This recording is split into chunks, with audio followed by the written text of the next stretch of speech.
Good morning and welcome back to the parenting class for Fishinger Road. I'm super glad that you guys are here today, and especially for today, very excited to be talking with Jason Helton, and we'll talk about him in just a moment, have him introduce himself. But we've been going through, if this is your first week with us, various topics about parenting.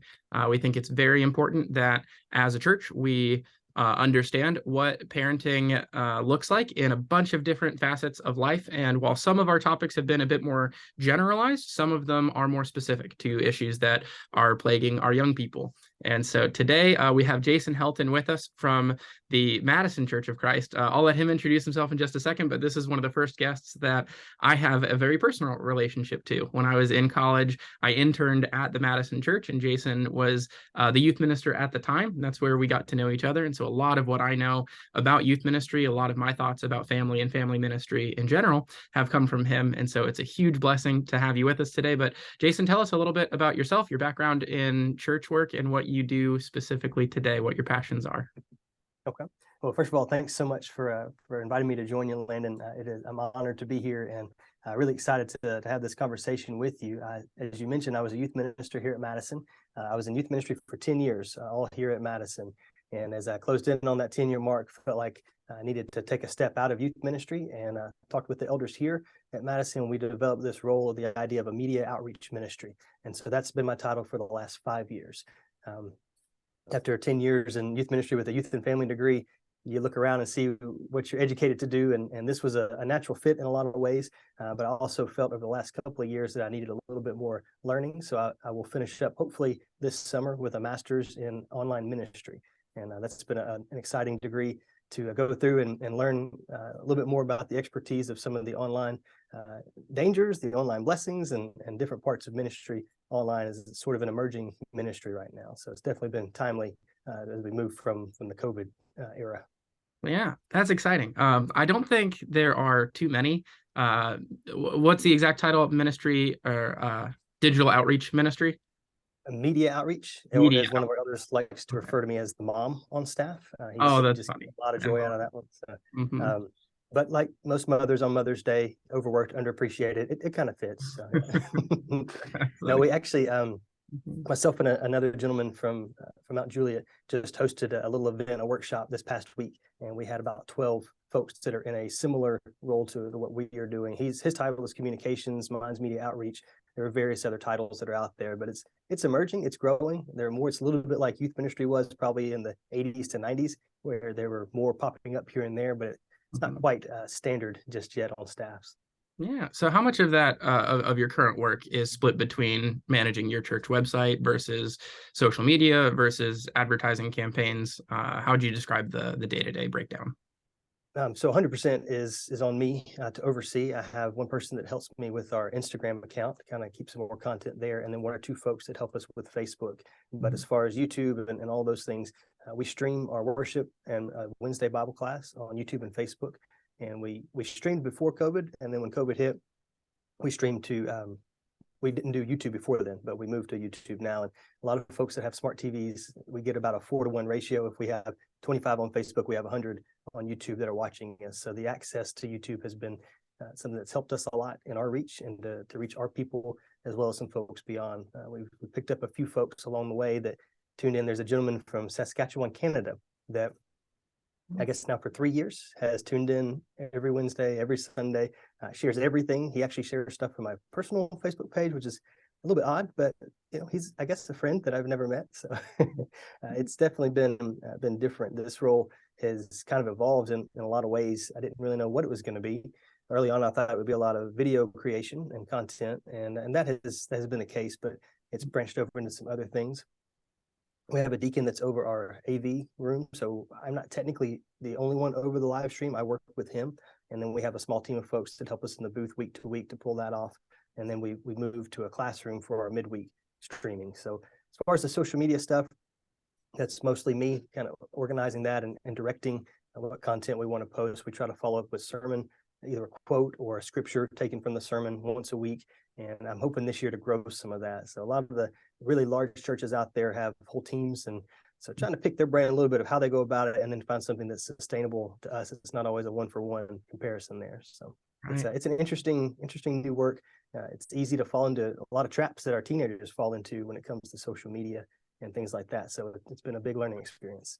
Well, and that segues perfectly into the topic that we have for this week, kind of marrying both of the positions that you've held over the last 10 years is social media and parenting through social media. And it seems like, from what I'm hearing you say, that a lot of your career has been surrounded by teens and young people, and a lot of it today is surrounded by technology, and where they find themselves is social media. I know some parents are very comfortable talking about this and feel very competent to parent through it, but a lot of parents didn't grow up in a world with social media, and so it feels almost like apples and oranges when they're talking to their kids about it and trying to figure out how to parent through it. So I want to start off just with a very general question to you. What is your overview on social media? I know a lot of people in the church are very positive on it and the ministry and outreach that it can be. Some are very negative and say that it is of the devil and young people shouldn't go anywhere near it.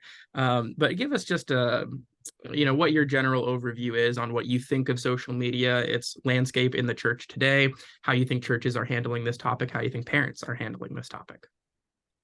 Yeah, it's a great question. And the cliche is a two-edged sword, right? And I think that describes social media pretty well. Facebook came out as thefacebook.com when I was a sophomore in college, and that was back in the days when you had to have a .edu email address to be able to connect and have a profile. And for the longest time, for about 6 days, I decided not to do it. And I mean, the whole campus was all about it. And by the end of about 2 weeks, the computer labs were always full of people that once were desolate, and we were all looking down because the monitors were in the desk, and you were just glued to it. It was an online yearbook, and you saw people you hadn't connected with in years. And very early on, within that first year or so, I observed a divorce happen via Facebook status.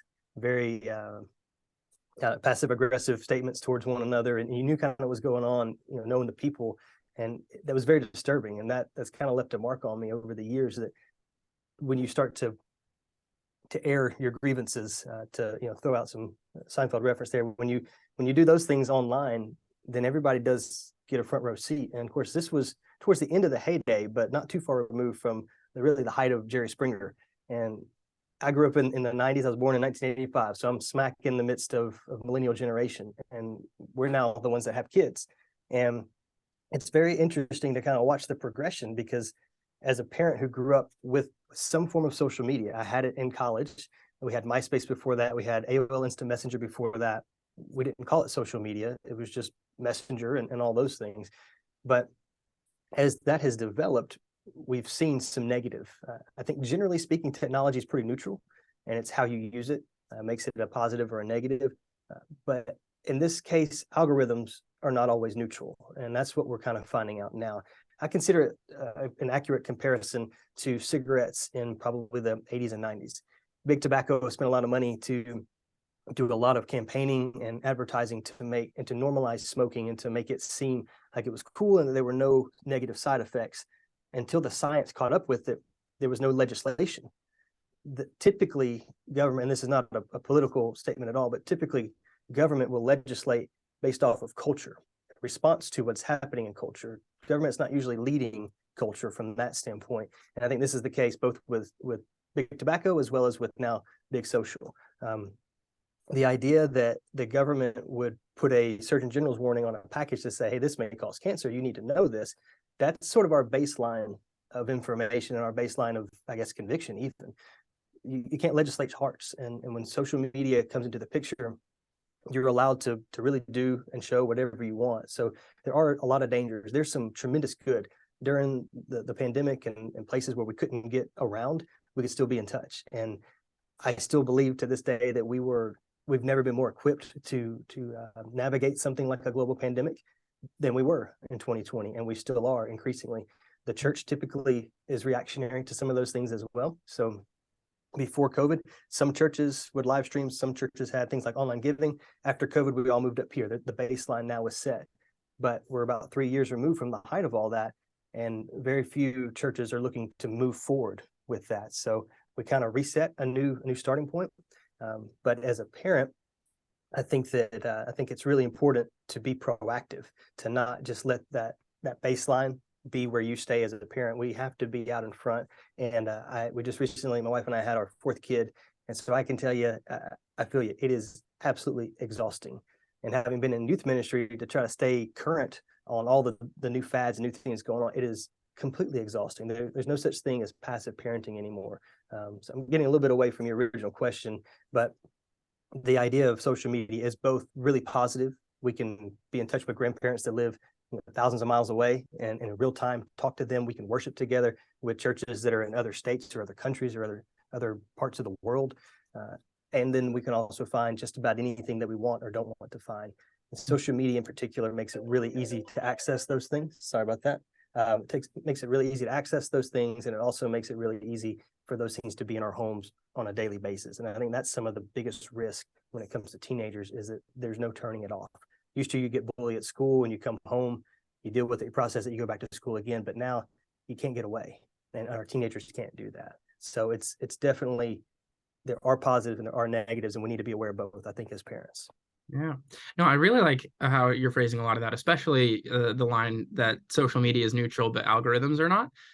Because I didn't see quite as many of the early days of social media as you, but really have seen over the last just 5 to 10 years how much algorithms have developed, and specifically with government involvement to social media. They seem much more interested in regulating safety things like data and protection of data. And when we look at the effect that this has on churches and the effect that it has on teenagers' lives, data and online privacy is obviously very important, but where we're seeing it really manifest almost more commonly is in anxiety and depression that come from how much they're seeing social media. And that's the type of thing that is difficult, if not impossible, for a government to regulate the real psychological effect that social media has. So algorithms, they're a lot like our brains, right? They are teachable, but then they also tell us what to learn in some ways. And so your algorithm basically takes what you view and how long you view it and how you respond to certain content, and it's constantly giving you these if-then statements. If they do this to this image, then we're going to put this here, and they're forming a reflection of you. Really, they're ultimately designed to be a mirror when it comes to the way they're used in social platforms. And so the movie Social Dilemma, very popular a year or two ago. I would recommend, if you haven't seen it as a parent, it's very eye-opening. It's remarkable, the people they got that agreed to be in front of a camera and to talk about the things they're talking about, high-ups of CEO, Twitter, TikTok, all the major platforms. It's really impressive, the lineup of people that they have talking about really the dangers specifically, and how social media is, the algorithms are aimed, you're the consumer, and so they are aimed at you to use you. They're basically being weaponized, and we don't have to look further than any election cycle to see how that is used in a very manipulative way, in a very divisive, angry way. You can listen to talk radio a lot and you can hear what you want to hear on a daily basis, but when it comes to social media, you plug into that anytime. You don't have to wait for the show to air, to be in your car. It's just the accessibility to these things that social media allows are very, very dangerous. And essentially, as you mentioned, data that's out there that's being collected, it's very dangerous because it's easily weaponized. And oftentimes it happens without us realizing what's really going on, because we see our feed and we think that's what everybody sees, but that's not the case at all. It's tailor-made for us. And then it can also be turned one direction or another. It can be tweaked for us to then be consumed by whatever the person writing the algorithm wants us to be consumed with. So there's a lot there to be concerned about. So, and I apologize, I thought I turned those off. That's okay. Try one more time. And I don't want to get too far off topic, so I'll jump into our next question. But I do think it's interesting, and specifically from adults to teens, the difference between them, that as adults, if we can have an algorithm that shows us exactly what we want to see, sometimes that's all that we want. But for teens who are still figuring out who they are and what they believe, they might see one thing that they're interested in and dive into it, and then that plugs into the if then and the algorithm, and it brings them all the way down a rabbit hole of some pretty extreme thought that they might not have any idea how to combat it. But before we get really into the weeds about all of it, let me ask you this. For any of our parents who feel a little technologically disadvantaged, what platforms are out there right now for teens? Which ones are currently being used by them? Is it trending towards or away from anything in particular? And maybe a brief description of the ones that are the most popular. So the king of the hill still right now, I believe for teenagers would be TikTok would be the most popular. Snapchat is still hanging around. Be Real has become another one in the last few months, probably the last 6 months that's become a new one on the scene. And Be Real, it sends you out a message at a certain time of day that everybody gets, and you have a certain time frame to take a picture. But what's unique about Be Real is when you hold up your phone to take a picture, it takes a picture with both camera, your front and your rear camera. So it takes a picture of you and it takes a picture of whatever you're looking at. And so there have been some interesting ways that this was taken and used in a cool way. I've seen some bands that they'll take a B-reel where they're up on stage. So you see the band, but then you also see everybody, the house lights are on, you see the whole crowd. And so that seems pretty harmless. But the whole concept of Be Real is for you to be real, so that it's supposed to really promote an unfiltered moment in your life where you take a picture of yourself as well as whatever's really going on around you. And to me, there's just some irony in that, because when you pose for a picture, there's something unnatural about that. That's not we don't in our normal day just stop and freeze for a moment and stare at a camera, right? You do that for the camera. And so I don't know, the philosophy of it to begin with, to me, is very odd. But if you're a teenager and this is one of the most popular apps, and this is something that you are really captivated by, it makes perfect sense, because it's something you want to be a part of. And it really, particularly social media, really tries to capitalize on the idea of community and forming some type of community one way or the other. Facebook groups seem innocent until those groups become sinister, right? I mean, everybody has typically this innate desire to be a part of a community, and social media developers know that. And so they're able to leverage that in a lot of different ways. So Be Real is the most recent one that I know of, that a lot of our teenagers seem to really be embracing. And it's, as a parent, if you're cooking and you're not really looking to want your picture taken, but the Be Real message, the alert comes in and they take it, there you are. So there's a lot of privacy issues with that. If the kid's in their room and behind them, you see what they want you to see, but they take a picture, they can see the rest of your room. People can find out where you are. There's all kinds of dangers to that, of something that seems simple. I guess Snapchat became really popular because they said that you could take a video and you could post content and then it would be gone in a matter of seconds. It wouldn't stay around, which is true to some degree, but false completely, because they store the data somewhere and it's out there, and you may not be able to access it, but someone can. And it's only a matter of time before those things are used against us. If you remember, several years ago, there were a lot of people, politicians, a lot of religious leaders, and others that got in trouble when some privacy information was released from one of the online dating sites. It was really an adultery site, essentially, an adult website, and somebody had hacked and then released all the information. And there were a lot of celebrities and famous people of notoriety that were outed that they were part of this site. Many of them, most of them, were married. And so that was a really big thing. Well, all of this data is stored somewhere.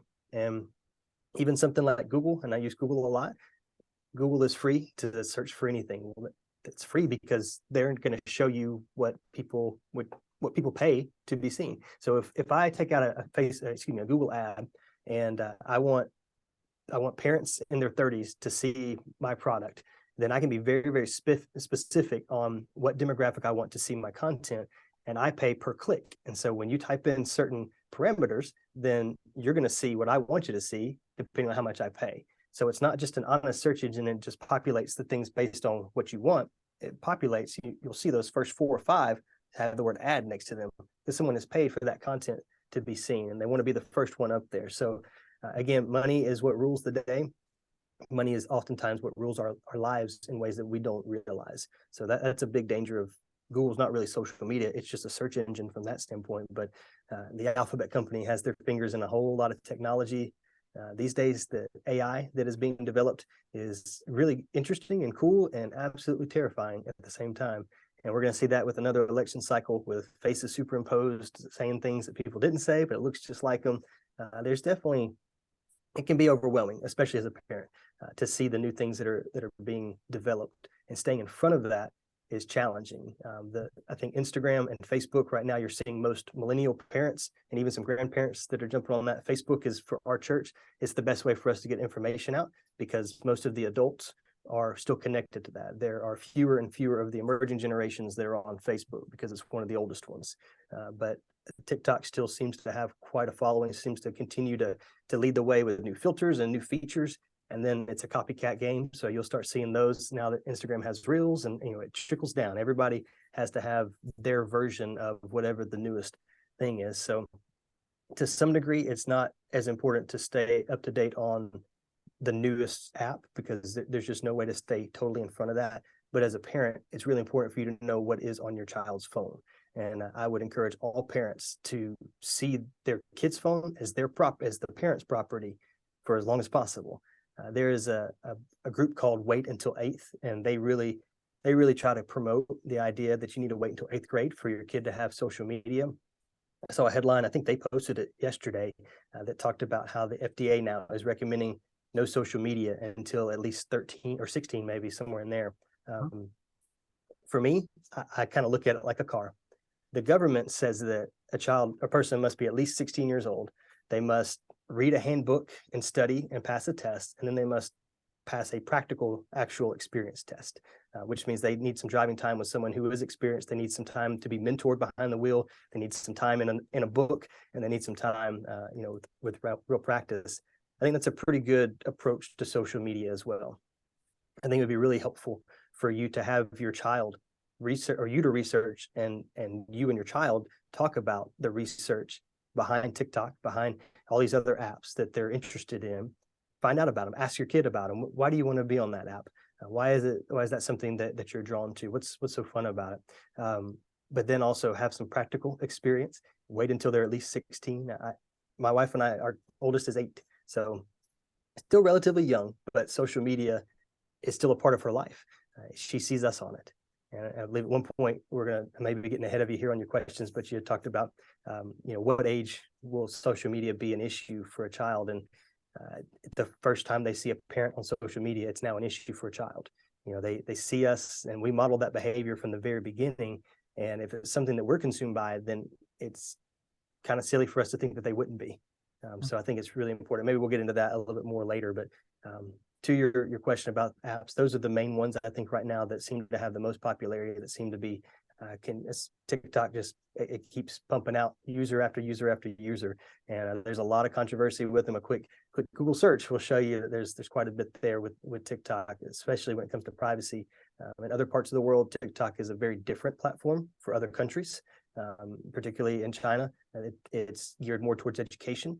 But here in the States, it's geared more towards user and consumerism, and really just kind of all of our guilty pleasures. It really leverages all of those for us or against us. No, all of that's very interesting. I really like what you're saying about it's important to know what app is on your kid's phone specifically, more than just keeping up with general trends. I think sometimes we get overwhelmed with these general trends and trying to keep up with every new thing as it comes out. One of the things that I'm excited about for Be Real, and I understand it's reintroducing a lot of privacy concerns that haven't been quite as relevant with the last couple very popular ones of TikTok and Instagram, but it's putting the social back into social media, where it seems like Instagram and TikTok especially, we're trending so much towards businesses and influencers and almost propaganda. Maybe that's a little tinfoil hat-ish to say. But Be Real is at Everybody needs least a little tinfoil in their life, right? yeah. Oh yeah, especially around social media and technology. That's right. But I think it's nice that we're kind of getting back into ones that are focusing more on the social dynamic of social media, and that introduces some other unique challenges that we'll get into in just a second. But I'll mention one more thing about that. A really good resource for parents is Apple and Google Play Store. You can go and see what apps are trending, and that's a great way to stay on top of things. You can go to iTunes and see what music is trending today, and that at least gives you, may not be specific to your child, but it gives you a baseline of what's really popular, and so at least what they're exposed to most likely with friends and other folks. And the difficult thing about parenting with this is that there's actually a limit to our limitations. We can lock down and know. I mean, my daughter, I mentioned she's 8, so this would have been 2 years ago when school was not meeting in person. We were all virtual, and she doesn't have a tablet. She doesn't have access to any social media or anything like that. But she was at a friend's house, and this is a good friend, one of her buddies, and a family that we enjoy being around. That we feel like we have pretty similar parenting philosophies. But her friend is the youngest of 4, and all of her siblings are teenagers. So she's in a very different environment than our daughter is, being the oldest of four. And so my wife and I walked over to bring our kids back for dinner, and they're in the garage, not doing anything mischievous necessarily, but they were on a tablet talking to another human that we had no idea who it was. And so in that moment, it showed us very quickly. This was when she was in first grade. So there's a lot out there that our kids will have access to without us realizing it or knowing it, and even without them being mischievous. She wasn't doing anything wrong. She was just hanging out with her friend, and her friend happened to call up one of her buddies who was in her class. Nothing terrible happened, but it was just a moment of, oh wow, this was out of our control. There's no passive parenting. Not that there ever really has been, but now more than ever, the sins are the same: gluttony, lust, all of them are there. But the access to these things is happening at a younger age. There's this delayed adolescence that we've seen over the last 10 or 15 years, and children are maturing later, but having access to more adult content earlier, which is just a horrible mix. And so you're actually seeing brains being rewired, and they're literally physically thinking differently than they used to. And so the platforms know that, and they're taking advantage of that. They're not necessarily out. They're out to make money, and they're out to continue to develop their technology. They're not out to protect our kids. We have to be the ones to protect our kids. Yeah. And so that segues really naturally into this next question. And I think we've discussed it a little bit. Let me see if I ask it more specifically. Yeah. So let me ask you this one, because we spoke a bit about, is it positive or negative? And it's neutral, but has a lot of concerns. Each platform is specific, but really getting into how it manifests in the life of a young person. What are these social, developmental, or spiritual issues with teens and social media? I know you touched on some with privacy, but how would you really dig into it deeper? Well, we're seeing a skyrocket in depression among Gen Z. And keep in mind, Gen Z are, I'm not sure what the makeup of your class is, but I'm not parenting Gen Z. I'm parenting whatever we're going to call the next generation. I guess you're probably a part of Gen Z, or kind of in that middle between Gen Z and millennial. I'm close. My wife is the oldest Gen Zer. I'm still a young millennial. A lot of the parents in our class right now have children that are in the elementary or younger. So that same boat. Gotcha. Okay. So, as a millennial parent, it's just a very different time. When I was looking to leave youth ministry, part of that was because I didn't feel like I was able to really connect with what was then Gen Z. That they really thought differently, and there was a tangible difference here where I felt like something had changed, and I don't know that I'm equipped anymore to be as effective as I once was. And I think that as early as possible, we need to be preparing them for social media, because it's not going away.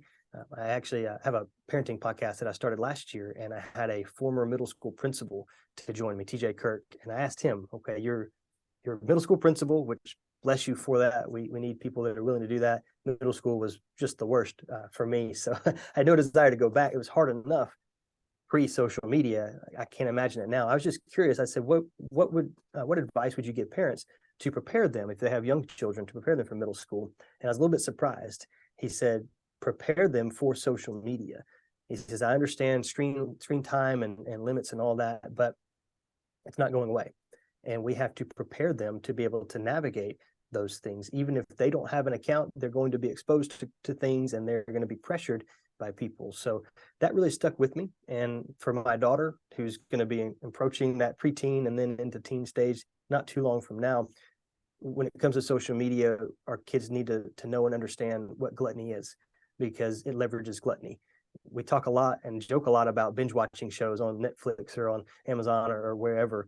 And now, because we stream, we can. My kids love Bluey, and it's possible to binge watch Bluey and Mr. Rogers, things that are good, wholesome entertainment shows. But I don't think Mr. Rogers wasn't even made to binge watch. That's gluttony, and that is an overabundance. That's an oversaturation. It doesn't continue to create a balanced whole person, spiritually minded person. It makes us, social media in particular, makes us both the consumer as well as the one being consumed. And so it's a really, the one consuming. So we create content for other people to see, and sometimes that's out of seeking validation. So if there's insecurity and it comes to building our identity in Christ, social media can really be in contrast with that. It can make it all about the person. I think that's really part of what made social media so popular early on, is before, especially Facebook and MySpace and those things, that you could present a picture of who you are. You could kind of create a narrative. Before that, there were celebrities that you saw in magazines and on TV and the radio and those kinds of things. But social media allowed you to be the celebrity. They allowed you to accumulate likes and comments just the same as they did. Twitter allowed you to connect with the celebrity, and we're friends on Twitter. I followed them. They liked my tweet. It creates sort of this artificial bond that in some contexts, it is a real community that comes from that. And I don't mean to demean all of that, but I think as far as the negative connotation, it's created a lot of false connections there, a lot of false things that aren't necessarily accurate. And so for our teenagers, our young people who are seeking those things, it kind of creates an attainable validation that's not healthy, because it's just like anything. You're never satisfied. It truly is an addiction. And we talked about the developmental side, where the brain, just different chemicals that are being, the dopamine hit that comes from, if you've got a notification. That's why phones give you notifications, because there's an excitement there. It's like going in the mailbox and finding a letter, not a bill. It's exciting, right? And having an Amazon package on your front door, Amazon makes it really easy in one click for you or your toddler to accidentally order 3 months supply of anything. So there are dangers, natural dangers in there, but the developmental side of that is where the science is just now catching up. And this is where, as a parent, we're kind of in the mid 90s of big tobacco. We're just now seeing the effects of that. And really, as millennials, we were the guinea pigs. Nobody had an idea. Our parents didn't know. I can't go to my mom and say, well, how did you do screen time when I was 8 years old? How did you manage that? I got a phone when I was 16. It was an old fashioned Nokia, and I played Centipede. That was all you could do. We still played games on our graphing calculators in those days. But now, think of it this way. What age would you feel comfortable taking your child and dropping them in the middle of New York City and say, be home by dinner? Just dropping them there and say, good luck. Because that's what you do when you just give them an unfiltered access to social media and a phone in general, really.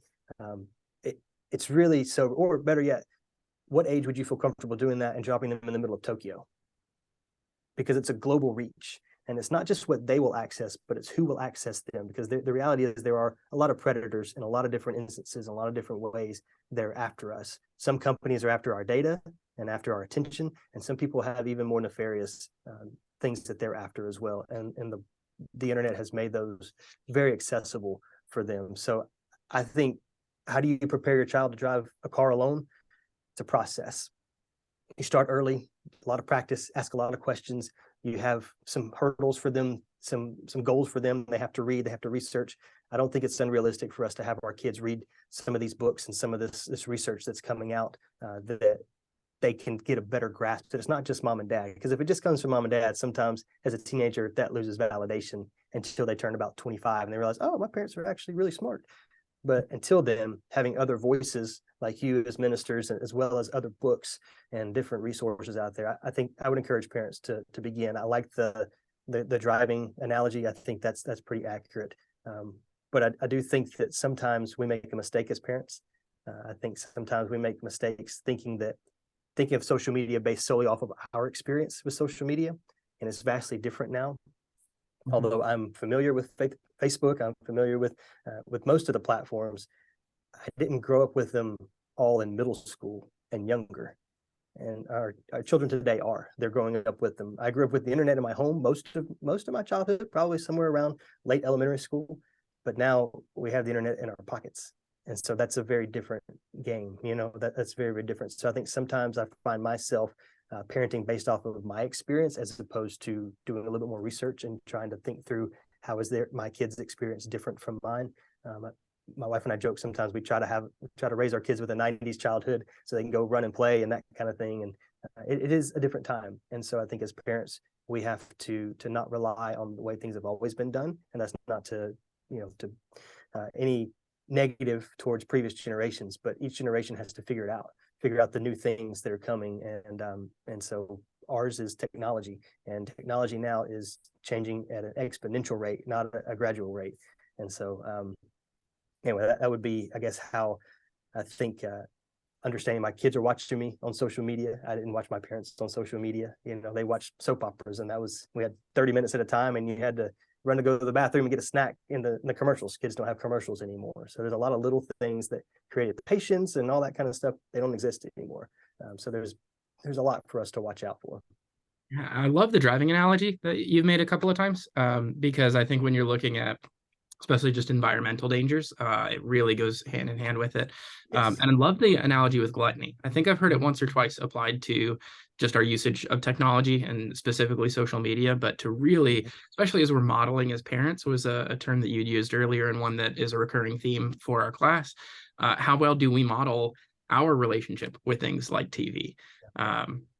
And it's just tough. Some of the most strict mindsets that I hear about how to parent children around technology come from people younger than me, who have grown up just saturated with it and know the types of things that they've seen on the internet, whether it is just extreme, almost worldview altering images or videos or things that they see online that they don't want their kids to see at a young age. I think an unfiltered access to internet is something that will affect a child's development, not even to get into how frequently they're involved with it. A lot of young people will be on their phones as late as they can, stay up until 1, 2, 3 in the morning sometimes, doing all sorts of things, and that habitual lack of sleep will affect your development, in addition to all of the chemical things involved with on top of the emotional. Absolutely.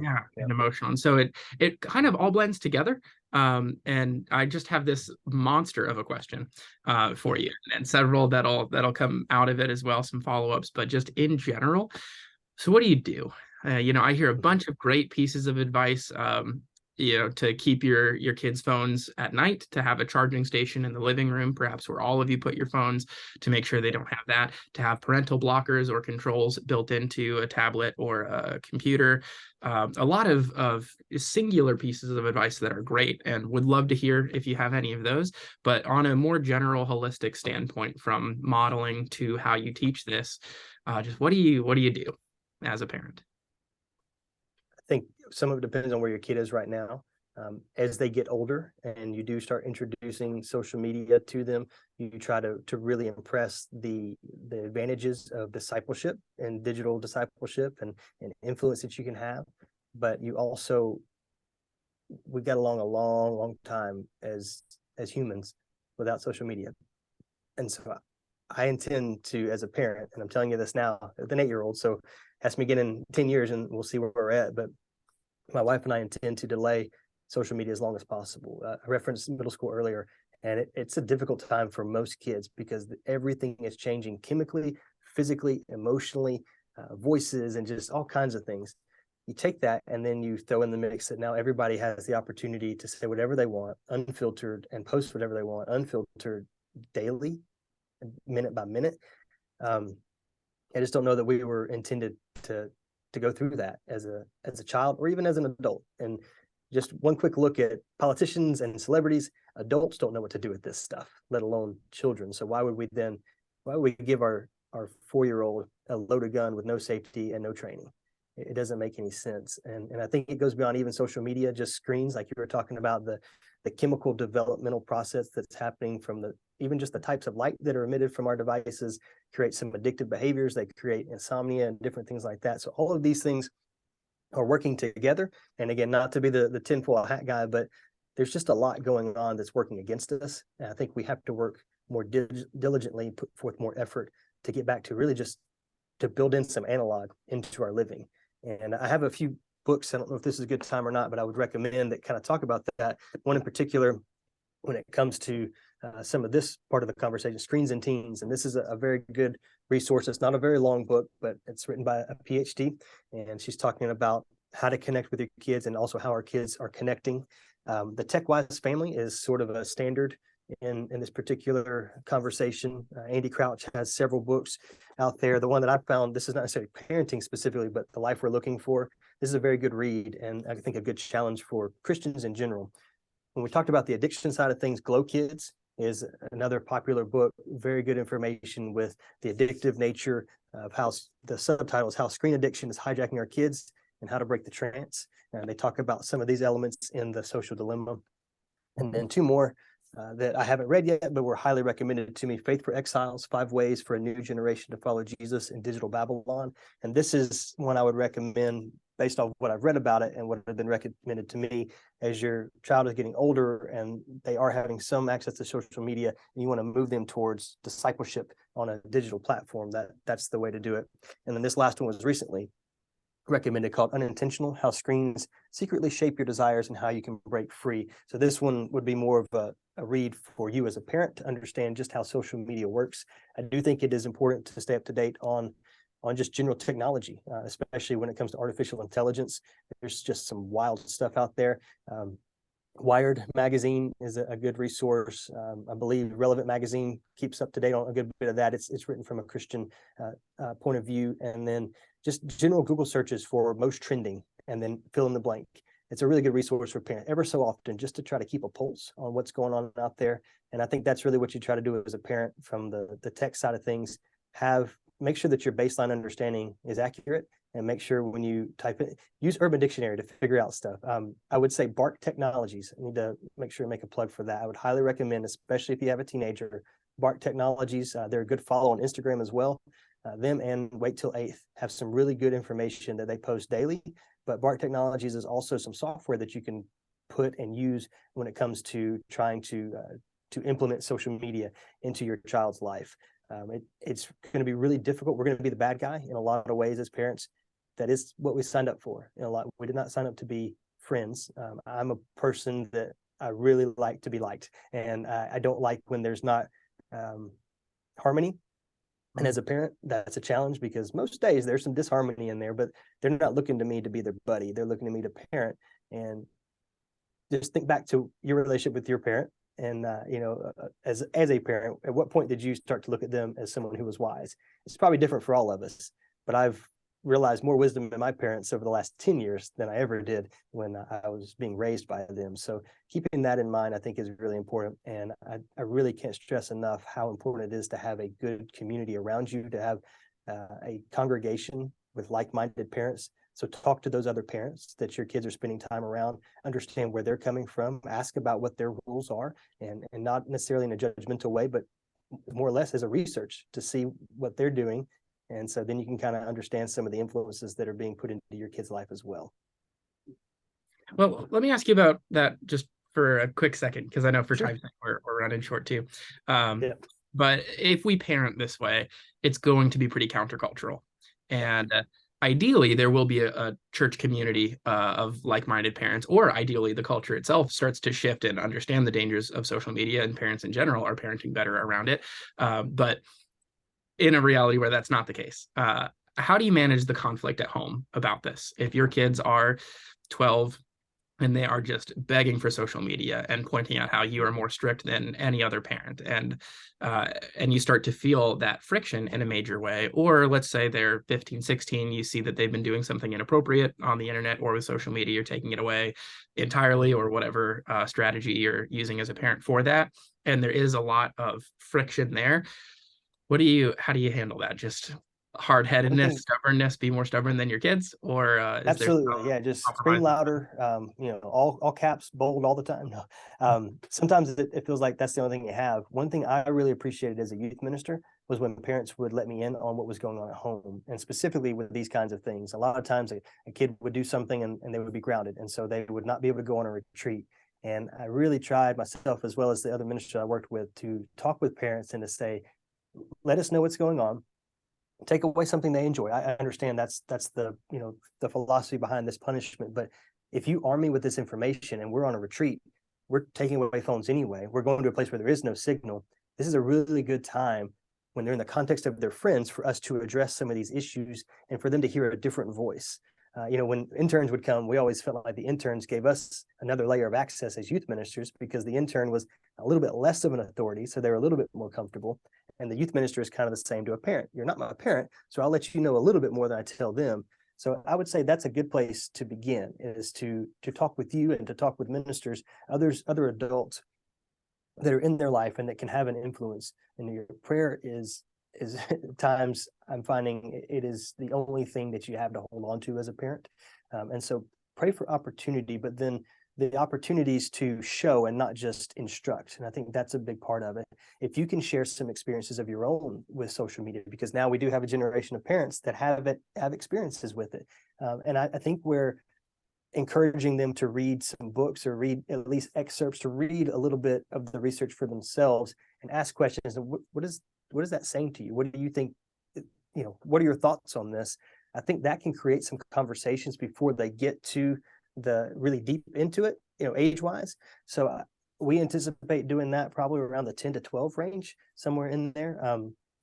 I'll let you know if that's good or bad. And of course it changes for every kid. So that's the other part of parenting. It's a little maddening at times, but I think that's a big part of it, is not to try to appear as though you're relevant like a peer.